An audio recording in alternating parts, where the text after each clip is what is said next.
करावं कधीच आयोजन करतो पण मध्ये जरा जरा विसंगती त्या ठिकाणी कोरोना काळाला काही आणखी अनेक काही गोष्टी त्या ठिकाणी आडव्या आल्या.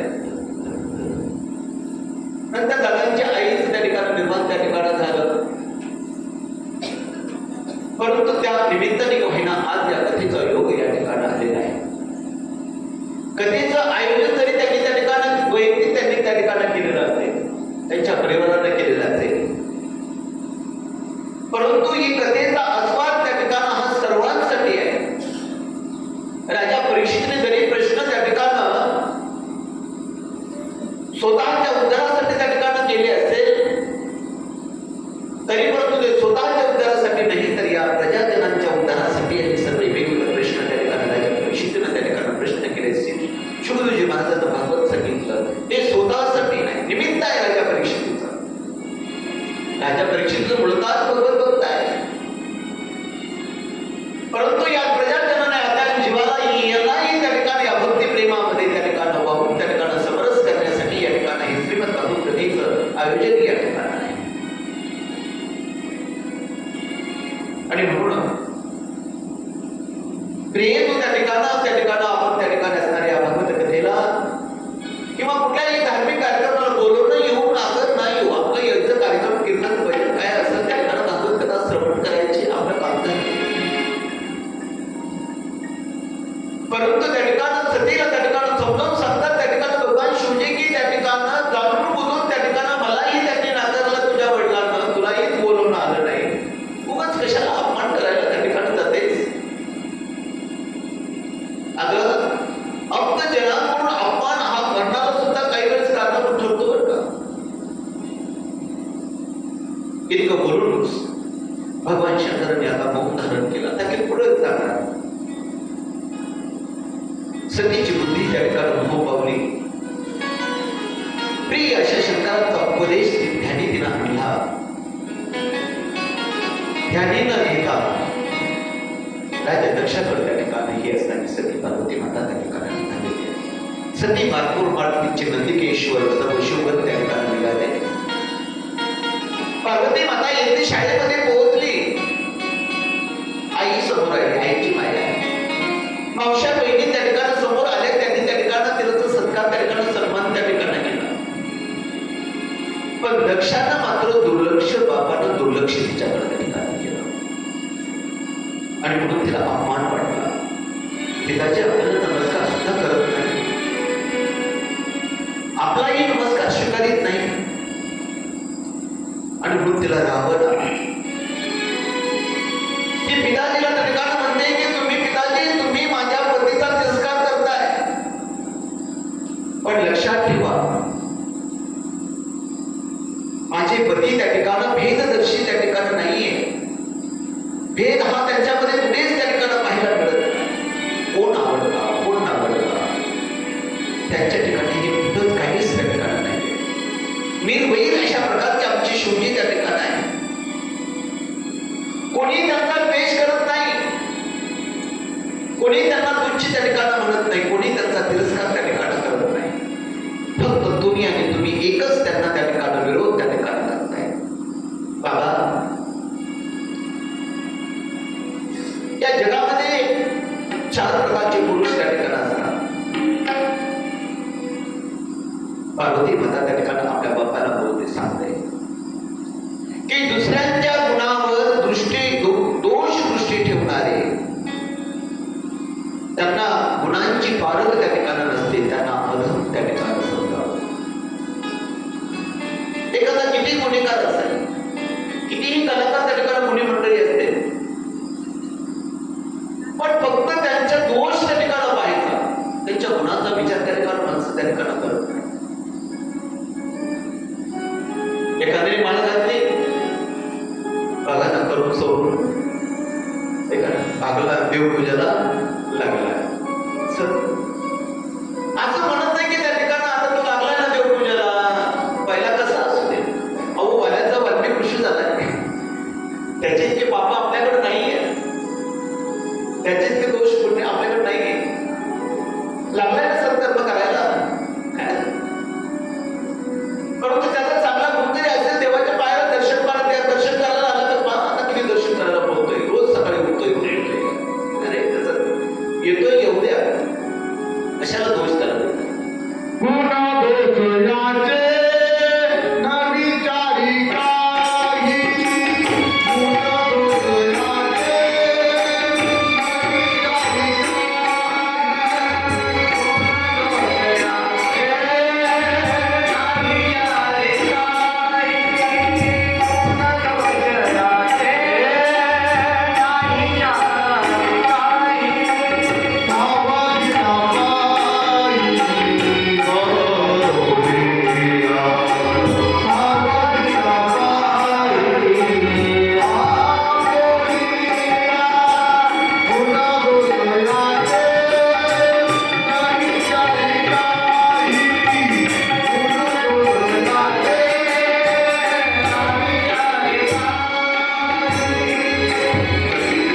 कोणाचं चुकलं हे बरोबर आहे सामान्य आहे. कित्येक लोक त्या ठिकाणी गुण तेवढेच घेतात, दोष मात्र लक्षात घेत नाही. गाय काय खाते, काय करायचं आपल्याला? गाय पवित्र आहे, दूध देते, गोड दूध देते, गोमाता आहे आपली. तिचे गुण त्या ठिकाणी आपण पाहिले पाहिजे. आणि कित्येक दुसऱ्यांच्या क्षुल्लक गुणांनाही मोठे करून त्या ठिकाणी जगात प्रसिद्धीला आणतात. ते अत्यंत श्रेष्ठ साधू संत त्या ठिकाणी. जसे आई वडील आपलं त्या ठिकाणी पोरग त्या ठिकाणी बोबडं जरी बोलायला लागलं तरी त्या ठिकाणी त्याचं कुतूहल वाटतं.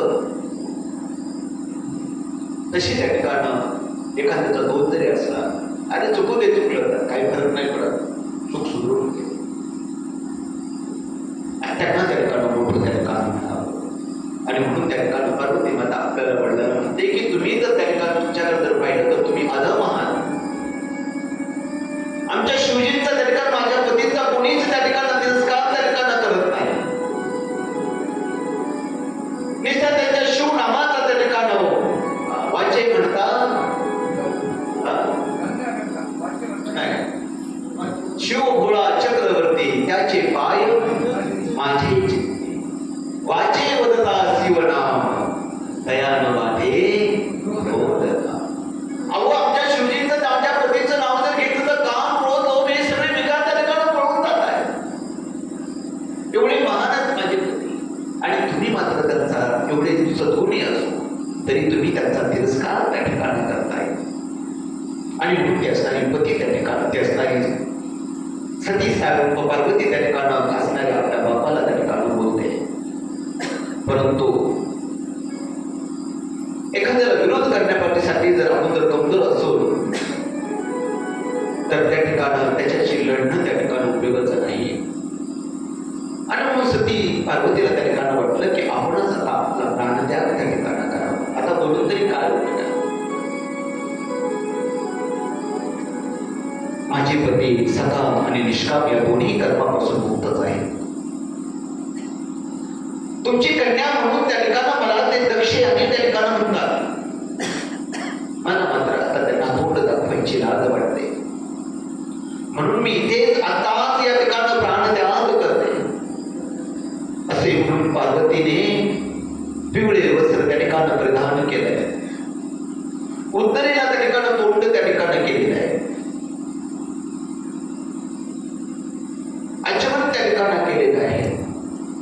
आणि यज्ञातील अग्नीला साक्षी ठेवून योग मार्गानं अग्नी व वायूची धारणा केली. पतीचं स्मरण त्या ठिकाणी केलंय. आणि निष्प्राण होऊन शरीर देहातील आतील अग्नीने त्या ठिकाणी दत्त त्या ठिकाणी केलेलं आहे. अग्नी प्रज्वलित त्या ठिकाणी केलेलं आहे. देवादी दिगांनी दक्षाला मात्र निर्दयी चित्त म्हणून त्या ठिकाणी त्याची निंदा केलेली आहे. पार्वती मात्र त्या ठिकाणी खूप त्या ठिकाणी झालेली आहे. बोला पार्वती माता की जय.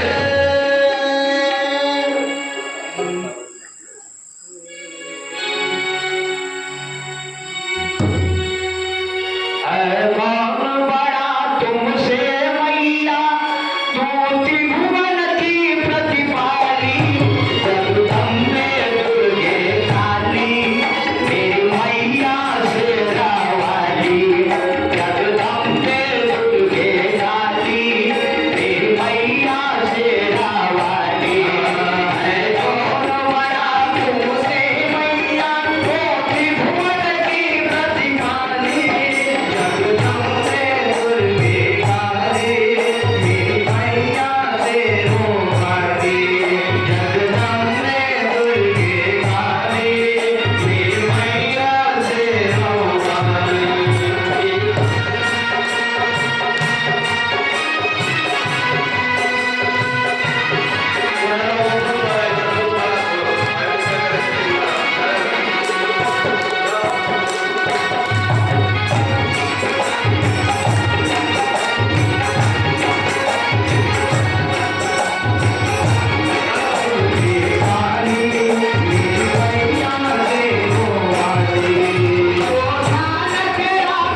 तेच त्या ठिकाणी दत्त अग्नीमध्ये त्या ठिकाणी विसर्जित त्या ठिकाणी केलेलं आहे.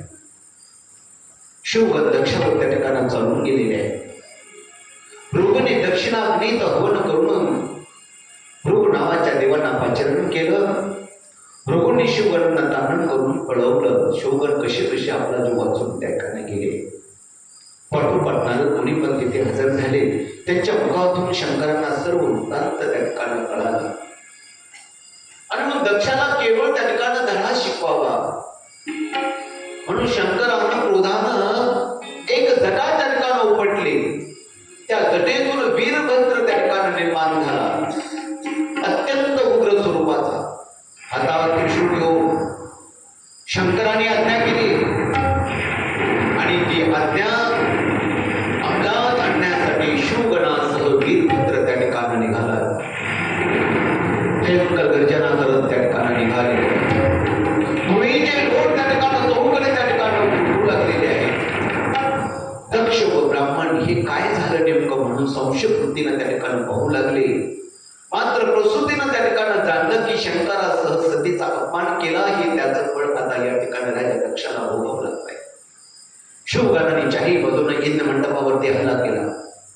मांडव फोडला, यज्ञकुंड त्या ठिकाणी अपवित्र केला. वीरभद्रानं तर दक्षाचं मुंडकच त्या ठिकाणी उडवलं आणि ती मुंडक दक्षिणाग्नी त्याचं शीर त्या ठिकाणी हवं त्या ठिकाणी भृगूच्या विषावर पडल्या. भृगदेवाचे डोळे फुटले, कुश देवाचे दात पाडले. सगळी दानादान त्या ठिकाणी करून काही पळून गेले. ऋषीजन त्या ठिकाणी ब्रह्मदेवाकडे गेले आणि त्यांना शरण आल्यामुळे ब्रह्मदेव म्हणाले, अधिक आणि तेजस्वी माणसाकडून जरी काही अपराध घडला तरी कमी शक्तीच्या व्यक्तीनं आपला पराक्रम त्यांना दाखवू नये, सूड उगवू नये. त्यात त्यांचं कधीच त्या ठिकाणी कल्याण होणार नाही. आता तरी निर्मळ अंतकरणानं शंकराची स्तुती त्या ठिकाणी करा, त्यांना प्रसन्न करून त्या ठिकाणी. ब्रह्मदेव पण त्यांच्या बरोबर त्या ठिकाणी निघाले. सारे कैलासाला त्या ठिकाणी पोहोचले. नंदा नदी त्या ठिकाणी ओलांडली. अलका नगरीत पाहता पाहता त्या ठिकाणी शंकर ध्यानस्थ बसले होते. तिथे सर्व त्या ठिकाणी आले. संकटी कुबेरी सर्वचे सर्व त्या ठिकाणी आले. शंकरांना सर्वांनी वंदन त्या ठिकाणी, परस्पर सर्वांनी एकमेकांना अभिनंदन त्या ठिकाणी केलेलं आहे. आणि भगवान शंकराची स्तुती त्या ठिकाणी.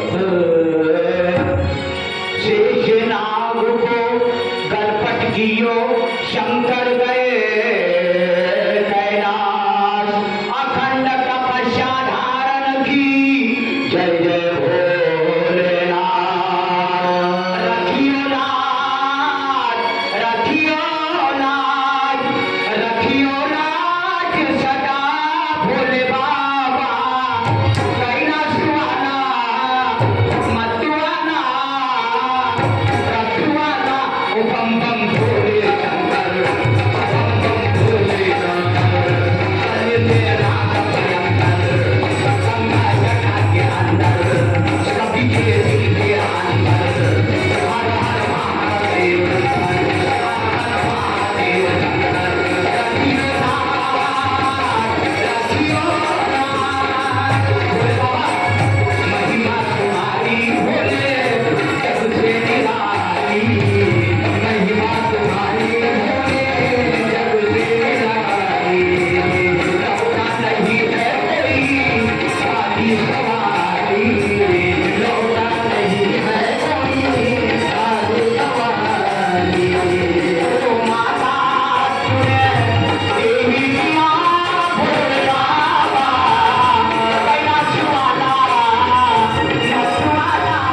चंदू बाबा 65 वर्षाच्या अगदी तरुण तळवणार आता एवढं वय असतानाही तरी त्या ठिकाणी त्यांच्या त्या ठिकाणी बघितलं चंचलता त्यांचं राहत नाही त्या ठिकाणी, कारण ही कला आहे. माणूस त्या ठिकाणी वयानं म्हातारा होईल पण कलेनं गुणानं म्हातारा होत नाही माणूस त्या ठिकाणी. आता ही त्यांची कला त्या ठिकाणी अजरामर शतकाचे धन्य आहेत बाबा. आजचे आलेले पैसे सगळे तुम्हाला.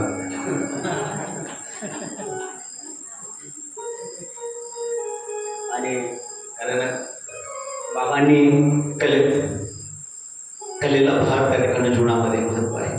कला सर्वांना त्या ठिकाणी अवगत त्या ठिकाणी होतं आणि कलेचा आस्वादही आपल्याला त्या ठिकाणी घेता आला पाहिजे. गेले 2-3 वर्ष त्या ठिकाणी झाली तशी त्या ठिकाणी साथ संगतीला, कारण आपलीकडे कथा संपली म्हणून बाकीच्या कथेला मात्र ते सदतीत त्या ठिकाणी माझ्याबरोबर त्या ठिकाणी असतायत. कुठल्याही मनामध्ये त्या ठिकाणी द्वैतभाव त्यांच्या मनामध्ये त्या ठिकाणी नाही. फक्त त्या ठिकाणी सांगायचं त्यांना त्या ठिकाणी मोकळीक असेल तर लगेच त्या ठिकाणी या ठिकाणी येत आहे. मी पहिल्या दिवशी सांगून गेलो की असणारे पिता पुत्र आहे तो, पण त्या ठिकाणी अगदी मित्रत्वाच्या नात्यानं त्या ठिकाणी आपल्याला पाहिलं त्या ठिकाणी बोलायला त्या ठिकाणी असत आहे. म्हणून परत एकदा त्यांच्या चरणावरती नतमस्तक हो. या ठिकाणी कार्यक्रमाला या ठिकाणी पुढे चालू आहे. भगवान शिवजीची स्तुती त्या ठिकाणी करतायत. सर्वांनी स्तुती केली, सगळं काही त्या ठिकाणी विश्लेषण करून त्या ठिकाणी ब्रह्मदेवानं त्या ठिकाणी सांगितलेलं आहे. ब्रह्मदेव परत त्या ठिकाणी म्हणतात, बघ शंकरा, माझ्या बोलण्याचा आशय तुला त्या ठिकाणी कळाला का? दक्षाने यज्ञात तुला त्या ठिकाणी भाग दिला नाही, त्याला आता किती कठोर त्या ठिकाणी त्याची तू शिक्षा देणार आहेस. आता राग सोड, त्याचा यज्ञ त्या ठिकाणी सांगून दे. यजमान दक्ष जिवंत त्या ठिकाणी व्हावा, इतरांना पण पीडा त्या ठिकाणी भोगावी लागत आहे, त्यातून त्यांना सर्वांना त्या ठिकाणी मुक्त त्या ठिकाणी. पुन्हा त्या ठिकाणी भगवान शिवजीची सर्वांनी प्रार्थना केली. प्रत्यक्ष शंकरानं त्या ठिकाणी आपल्याबरोबर यावं अशी सर्वांची इच्छा त्या ठिकाणी होती. आणि म्हणून भगवान शिवजी त्या ठिकाणी सर्व लोकांसह त्या ठिकाणी मंडपामध्ये त्या ठिकाणी आलेले आहेत. सगळं असणारं यज्ञकुंड त्या ठिकाणी सर्वांनी स्वच्छ त्या ठिकाणी केलेलं आहे. बोकडाचं मस्तक त्या ठिकाणी घेतलेलं आहे. ते बोकडाचं मस्तक त्या ठिकाणी दक्षाच्या झाडाला त्या ठिकाणी लावलं आहे. झाडाला लावल्याबरोबर त्या ठिकाणी झोपेतून त्या ठिकाणी उठावा तसा दक्ष त्या ठिकाणी उठून त्या ठिकाणी बसलेला आहे. आणि उठल्यानंतर प्रथमतः त्यानं शिवाचं आता दर्शन त्या ठिकाणी घेतलं. आता दक्ष पापमुक्त त्या ठिकाणी झाला. शंकराकडे पाहून आता त्याला सतीची आठवण त्या ठिकाणी झाली. खंड त्याचा दारुण त्या ठिकाणी. किती आपल्या मुलीबद्दल त्या ठिकाणी तिरस्कार भावना त्या ठिकाणी असू द्या, पण अशा दुःखाच्या वेळेस, अघटित कठीण वेळेस त्या ठिकाणी आपल्या मुलीची आठवण त्या ठिकाणी आल्याशिवाय त्या ठिकाणी कधीच आपल्या बरोबर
प्राणत्याग करावा.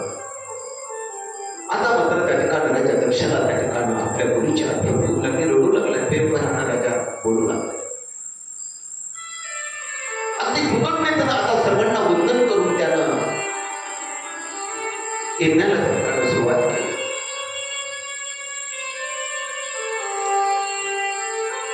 दक्षानं पुन्हा एकदा त्या ठिकाणी वंदन केलं. सर्व समक्ष त्या ठिकाणी आता मात्र त्या ठिकाणी राजा दक्षाने जाहीर केलं की यज्ञ पूर्ण झाल्यावर जे काही शेष राहील, धन धान्य पात्र हवीर द्रव्य इत्यादी सर्व आता शंकराचं समजावं. अगोदर क्रोधाच्या मध्ये त्या ठिकाणी शाप दिला, पण आता मात्र त्या ठिकाणी राजा दक्षाला पंचताप त्या ठिकाणी त्याची चूक त्याच्या ध्यानात त्या ठिकाणी आलेली आहे. ते सर्व शंकराचं आता समजावं. सर्व देवांनी तथास्तु म्हटलं आणि देव स्वस्थानी त्या ठिकाणी गेले. भगवान शंकरही त्या ठिकाणी कैलासाला त्या ठिकाणी गेले. सतीनं देहाचा त्याग केल्यावरती हिमालय पर्वत या नावाचा जो राजा होता मेनका राजा व मेनका म्हणजे मैनावती राणी यांच्या उदरी पार्वती मातेनं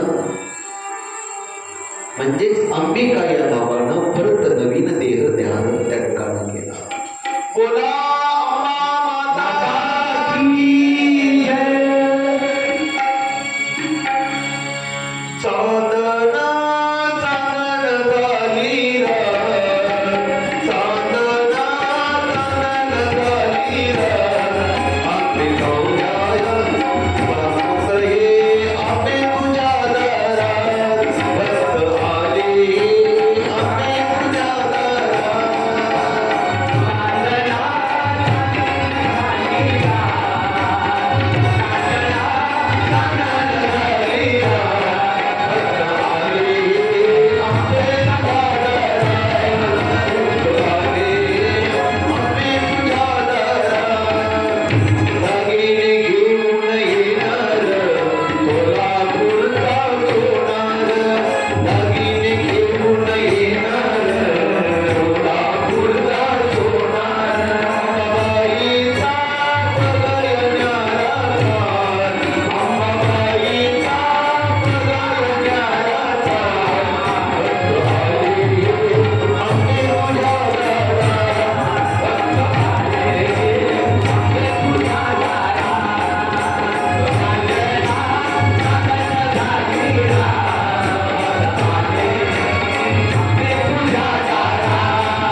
पार्वती म्हणजे शक्ती, शिव शक्ती, दोघांचं मिलन त्या ठिकाणी होणं गरजेचं आहे.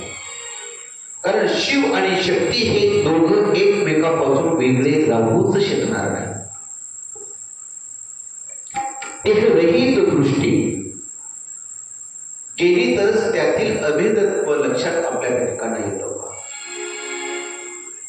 आणि मग भेद दृष्टी आपली त्या ठिकाणी गेली पाहिजे.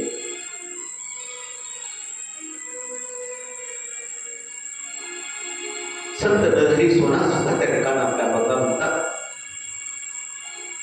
की जीवा शिवा नाही भेद, दोन्ही देव तेची एक. दोन्ही ते कुठल्याही प्रकारचे, शिव आणि विष्णू एकच. त्या ठिकाणी भजन आहे, जग में सुंदर है